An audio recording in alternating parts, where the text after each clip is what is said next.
May mga hayop sa Pilipinas na hindi mo makikita sa ibang panig ng mundo.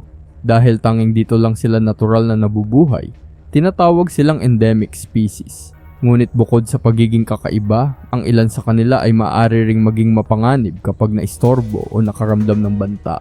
Mula sa makamandag na mga ahas hanggang sa mababangis na mandaragit, ipinapakita nila kung gaano kayaman at kahanga-hanga ang kalikasan ng ating bansa.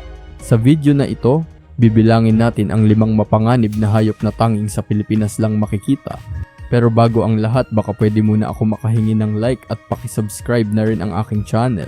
Sobrang halaga po sa akin ito. Maraming salamat po. Simulan na natin. Tara? Sa unang tingin, baka isipin mong isa lang itong ordinaryong alupihan. Pero huwag kang magpapalinlang.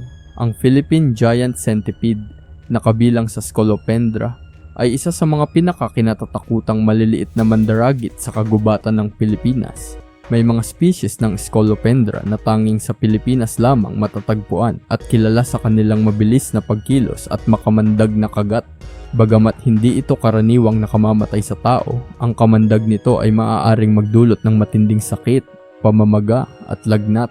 Karaniwan itong nagtatago sa ilalim ng mga bato, troso at makakapal na dahon, saka lumalabas sa gabi upang mangaso ng mga insekto, butiki at maliliit na hayop. Hindi ito kusang umaatake, ngunit kapag naipit o naistorbo, mabilis itong gumaganti. Kaya sa susunod na maglakad ka sa kagubatan, baka may nakamasid na pala sa ilalim ng bawat hakbang mo. Tahimik, halos hindi gumagalaw at napakahirap makita. Ganyan ang Philippine Pit Viper, Trimeresurus flavomaculatus, isa sa mga makamandag na ahas na tanging sa Pilipinas lamang matatagpuan. Dahil sa kulay nitong berde na halos kapareho ng mga dahon, madali itong makapagtago sa mga sanga at halaman.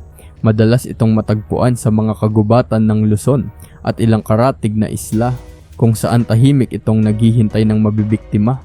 Ang kamandag ng Philippine Pit Viper ay maaaring magdulot ng matinding pananakit, pamamaga, at pagkasira ng mga tissue sa bahagi ng kagat. Bagamat hindi ito agresibo at mas pinipiling umiwas sa tao, mabilis itong kakagat kapag naramdaman nitong nasa panganib ito.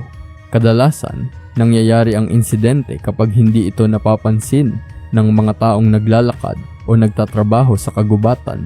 Dahil sa husay nitong magtago at sa lakas ng kamandag nito, hindi katakatakang kabilang ito sa mga pinakamapanganib na endemic na hayop sa Pilipinas. Isa ito sa mga pinakamapanganib na ahas na hindi mo makikita saan man sa mundo kundi sa Pilipinas. Ang Samar Cobra na Samarensis ay endemic sa mga isla ng Samar, Leyte at ilang karatig na lugar. Tulad ng ibang cobra, kaya nitong ibuka ang leeg bilang babala kapag nakakaramdam ng panganib. Ngunit ang mas nakakatakot dito, kaya rin nitong dumura ng kamandag ng may mataas na katumpakan upang tamaan ang mga mata ng kalaban.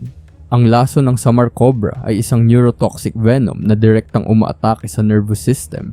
Kapag hindi agad naagapan, maaari itong magdulot ng hirap sa paghinga at iba pang seryosong komplikasyon. Sa kabila nito, hindi ito kusang naghahanap ng tao upang atakihin. Mas pinipili nitong umiwas at manghuli ng mga daga, palaka at iba pang maliliit na hayop. Ngunit kapag ito ay naipit o nabulabog, ang mabilis at makamandag nitong pag-atake ang dahilan kung bakit kabilang ito sa mga pinakamapanganib na hayop na tanging sa Pilipinas lang matatagpuan. Huwag kang magpalinlang sa katotohanang mas maliit ito kaysa sa kilalang saltwater crocodile. Ang Philippine crocodile, Crocodilus mindorensis, ay isa sa mga pinakabihira at pinaka-endangered na buwaya sa buong mundo. At tanging sa Pilipinas lamang ito natural na matatagpuan. Makikita ito sa mga ilog, lawa at latian ng ilang bahagi ng Luzon at Mindanao, bagamat kakaunti na lamang ang natitirang populasyon nito sa ligaw. Bagamat bihirang makasalamuha ng tao dahil sa sobrang liit ng populasyon nito, isa pa rin itong makapangyarihang mandaragit. Taglay nito ang napakalakas na panga at matutulis ng ngipin na kayang dumakma at humawak ng mahigpit sa biktima. Kapag nakaramdam ito ng panganib o may pumasok sa teritoryo nito, maari itong umatake upang ipagtanggol ang sarili. Dahil sa lakas, bilis, at likas na pagiging isang apex predator, Karapat-dapat itong mapabilang sa mga pinakamapanganib na endemic na hayop sa Pilipinas. Kasabay nito, isa rin itong species na nangangailangan ng mas matinding protection upang tuluyang hindi mawala sa ating kalikasan. Nangunguna sa ating listahan ang Philippine Cobra, Naja philippinensis, isang ahas na kinikilala bilang isa sa may pinakamalakas na kamandag sa lahat ng uri ng cobra sa mundo. Tanging sa Pilipinas lamang ito natural na matatagpuan, partikular sa mga kapatagan, kagubatan at sakahan sa Luzon at ilang karatig na isla. Bagamat hindi ito naghahanap ng tao upang atakihin, mabilis itong dumidepensa kapag nakakaramdam ng panganib. Ang kamandag ng Philippine Cobra ay isang napakalakas na neurotoxin na maaring makaapekto sa nervous system at paghinga sa loob lamang ng maikling panahon kung hindi agad malalapatan ng lunas.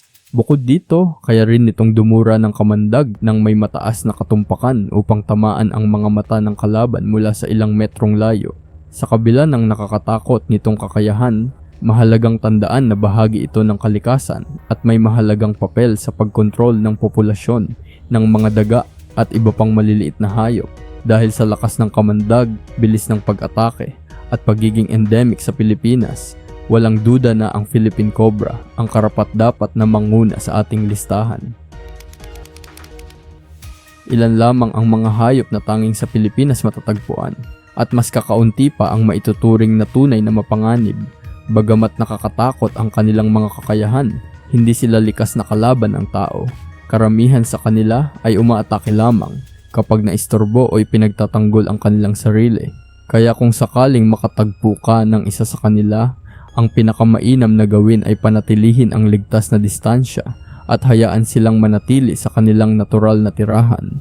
Kung nagustuhan mo ang video, huwag kalimutang i-like, i-share at mag-subscribe para sa mas marami pang videos.